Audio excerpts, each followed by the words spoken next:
you can see the kind of contention now in this top side as Clearlove goes in. They are going to flash for flash on the junglers. They may get the stun down. They do. First blood going over to EDG, and a nice combination there between Clearlove and Scout. Into this mid lane, just trying to clear up as much vision and be a thorn in the side of Beishang. Might need a little bit more than that, though, as Winterbite lands.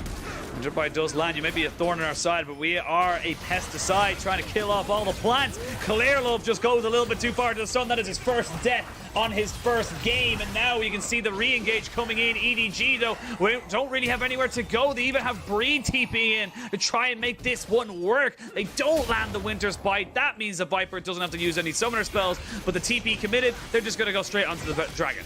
And EDG just take that step too far. I mean, you could have got vision just at the entrance into River and been happy with that, but instead they try to push in, try to use the pressure that Scout had in mid, but he wasn't really in a position to follow up. You get the kills then over towards WE, and now Clearlove. You need to be very careful. The big thing for EDG would be trying to use Scout to engage here and follow up on Clearlove's ults as Andre caught out.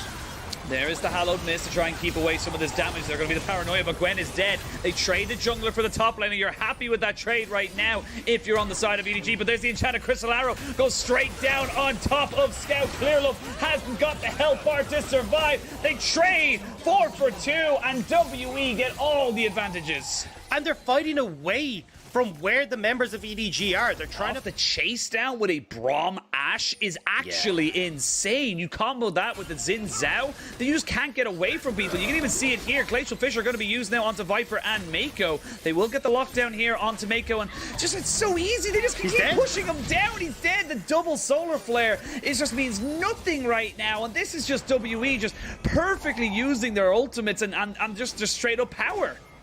I mean, Mako's dead. Beishang gets the second dragon uncontested. Now Clearlove trying to move in towards this top side, but I don't know. Like, this wave is a pretty far way off, and it's not like Breathe is letting him push into it.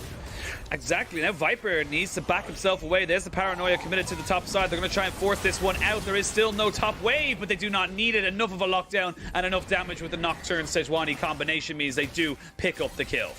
So they do get something back, but bot lane tower will go in favor of WE. They can get a second charge here and actually look for the tier.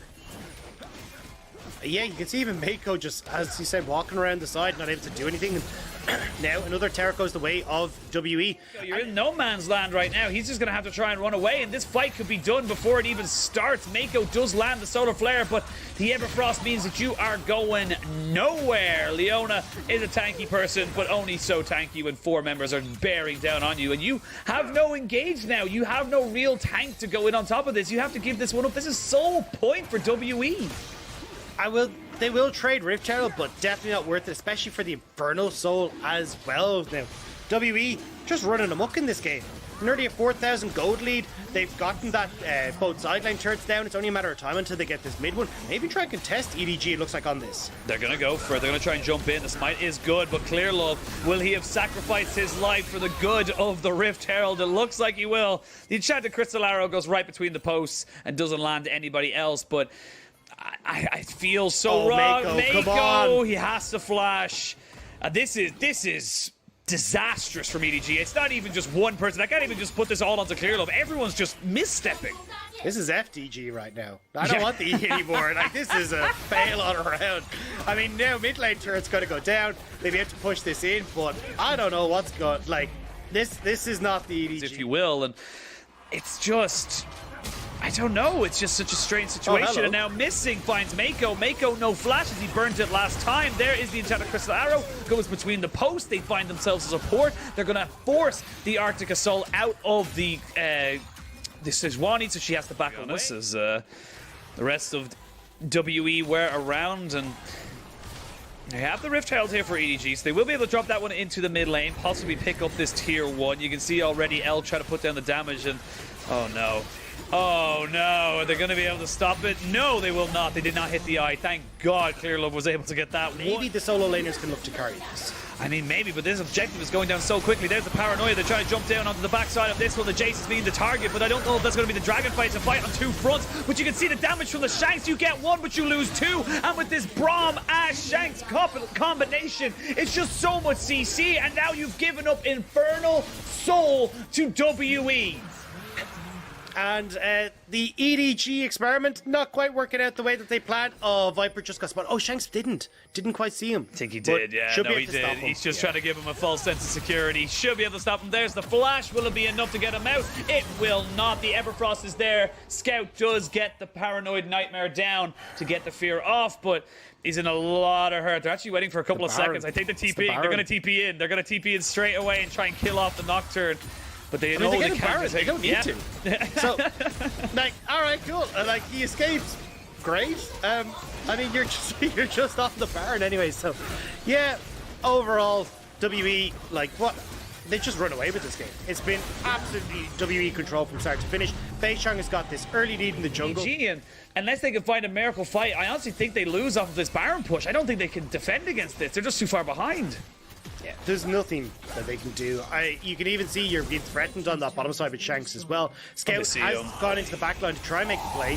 They're going in. This is the final ditch effort here for EDG. They're looking to try and kill off the Ashe, and they will get it. Flandre doing work, but here comes Silas. Here comes Shanks doing so much damage, and they will trade back 2-for-1 in favor of EDG, but with another nice little move on top of the Leona, they get it back 2-for-2. They still have Baron, and now EDG have no way of clearing these waves.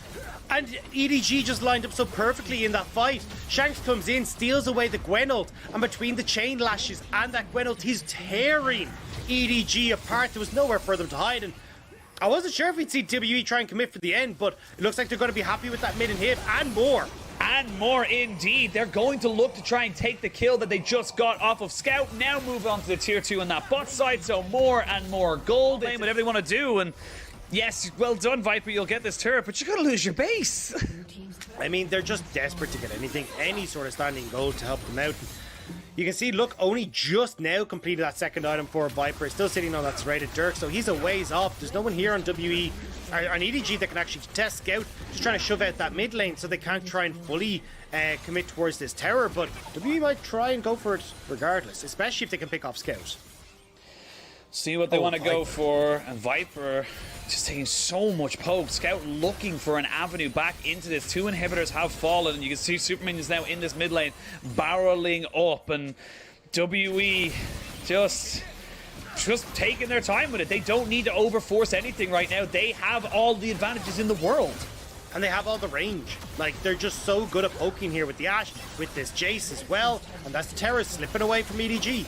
Yeah, there's just too many threats. Viper gets chunked out again. They steal a Solar Flare, forcing his flash out of him. The Paranoia comes in on the backside of this one, but the Everfrost lands onto everybody. Yes, they get Flandre coming in on the backside. Maybe he can turn this one around. Flandre doing his so much right there, but it's going to be on Elf. It's going to be on Shanks. It's 2v3. Shanks makes it a 2v2, but look at Elf. He's just kiting. They can't get on top of him, and it was a decent effort from EDG, but there is nothing they can do. The future is now, old man, as WE completely decimate EDG in this first game. That was destruction. We got the one nice counter gank coming through from Clearlove to start this off, and from that point, WE just put their foot down. Like, none of this. They tried to invade into that bottom side jungle.